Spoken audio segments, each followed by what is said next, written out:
J'ai rasé la caboche parce que bah, c'est le confinement et puis merde.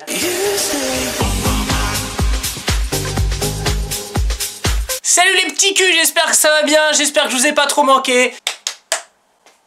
Je vais vous raconter les mythes de la mythologie grecque à ma façon, parce que je trouve que c'est une très belle chose, la mythologie grecque. Ça nous apporte pas mal de réponses sur nos vies d'aujourd'hui, nos mots d'aujourd'hui, notre façon de penser, sur tout un petit peu, sur les mythes, sur les histoires, sur la vie en général. Et on va commencer aujourd'hui avec le mythe d'Eros et de Psyché. Ça va être très long. Bon, déjà on va placer dans l'ordre du jour qui est qui. Tout d'abord nous avons Eros.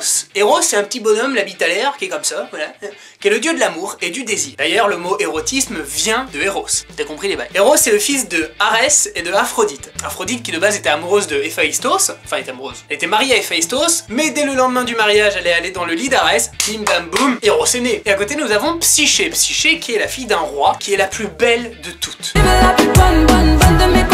Genre vraiment, c'est en mode genre oh my god, hello you. Hello, nice to meet you, bonjour. Tellement belle qu'elle commence à faire de l'ombre à Aphrodite. Elle est jalouse. Et Aphrodite, elle s'est dit, celle-là je vais me la faire. Moi on me fait pas d'ombre. Moi tu me connais pas, ok? Moi je suis une gueulin. Tu vas faire quoi?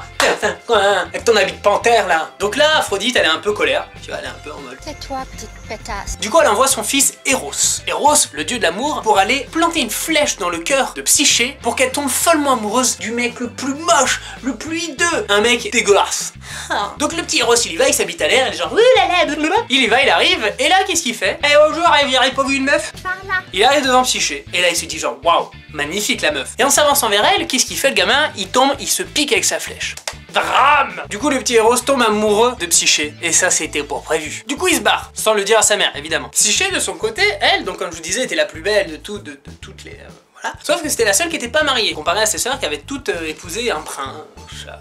Enfin la base quoi. Du coup son père il est allé à Delphes pour aller voir la Pythie. La Pythie qui te prédit l'avenir par l'aide des dieux. Donc il est allé la voir, il a dit bon j'aimerais bien la marier la gamine parce que bon elle a 13 ans, ça commence à être vieux. D'accord. Et là l'oracle lui prédit que si elle doit se marier, il faut qu'il l'abandonne sur une montagne où une bête atroce viendra le kidnapper et l'enfermera dans son château. C'est d'ailleurs de là qu'est venue l'histoire de la Belle et la Bête. Tu dis bon bah ok je vais le faire. Sauf qu'Eros il est amoureux d'elle, il le voit le petit gamin, il se dit ça n'est pas possible avec sa bite à l'air et il dit oh. Du coup qu'est-ce qu'il fait? Il kidnappe Psyché, il l'emmène dans un lieu secret, un magnifique palace, et tous les soirs il irait la rejoindre pour lui faire Le premier soir elle se réveille. Y'a quelqu'un ici? Jésus? Eros arrive, caché derrière les rideaux, et lui dit ne t'inquiète pas, tout va bien. Je viendrai tous les soirs te donner de l'affection, mais tu ne devras en aucun cas me voir. Si tu vois mon visage, je disparais pour la vie. Et là Psyché se dit ok. Elle accepte. Oui. Bam bim bam boum, ils font l'amour. Tous les soirs il vient, la journée elle est tranquille, elle fume des clopes, elle est au balcon et genre hey barrez-vous de chez moi.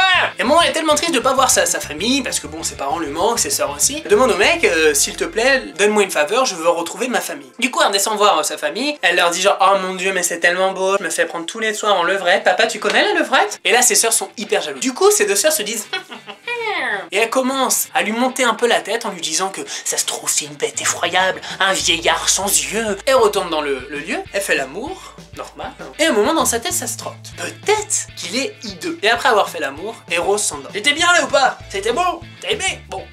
Et elle décide de voir à quoi il ressemble. Du coup après une petite bougie comme ça, elle s'approche de lui. Et là, oh, c'est le drame. Elle voit le dieu de l'amour, Eros, face à elle. Sauf que là, une goutte de la cire tombe sur le torse de Cupidon. Oh, Cupidon se réveille, il voit Psyché la regarder dans les yeux. Et là, c'est le drame, il se bat. Je me tire. Psyché est tellement triste. Pourquoi? Pardonne-moi, je t'aime. De son côté, Aphrodite a tout vu. Elle sait que son fils l'a trahi. Elle l'enferme. Oh. Psyché pleure.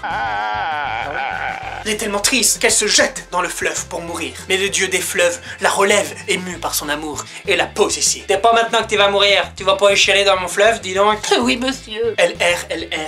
Et là Aphrodite se dit, je suis le plus belle que toi, Martin. Tu seras mon esclave, et je vais te faire des épreuves.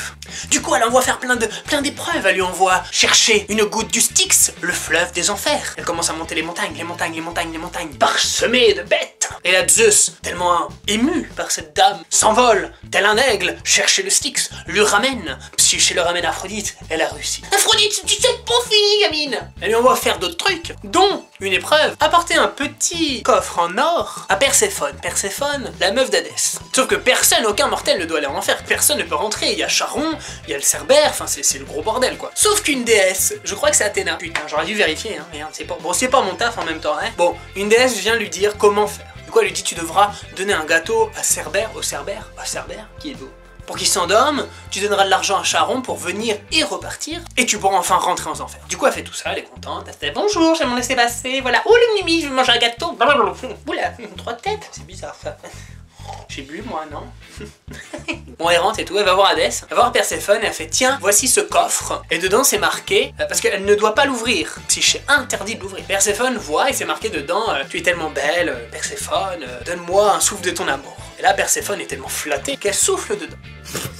Elle referme, elle se dit c'est bon, tu peux rentrer, merci beaucoup. Hein. Piquée par la curiosité, Psyché ouvre le coffre. Et là, elle meurt. Et Rose qui a tout vu, il pète la porte. Il alla voir Zeus pour lui parler. Il lui dit je veux épouser Psyché, je veux qu'elle devienne immortelle et qu'elle siège à l'Olympe. Elle a assez duré, elle a assez souffert, Marthe. D'accord. Il prend Psyché et il l'embrasse. Psyché se réveille car l'amour la réveille. Et là Zeus lui offre de l'ambroisie qui lui permet de devenir immortelle. Et c'est ainsi que ce merveilleux mythe se finit. Héros et Psyché se retrouvent enfin. L'amour et l'âme, car Psyché veut dire âme, se retrouvent. C'est beau, n'est-ce pas? En tout cas, Jason, le prof d'histoire, reviendra très prochainement pour un nouvel épisode. Allez, besos, hasta luego!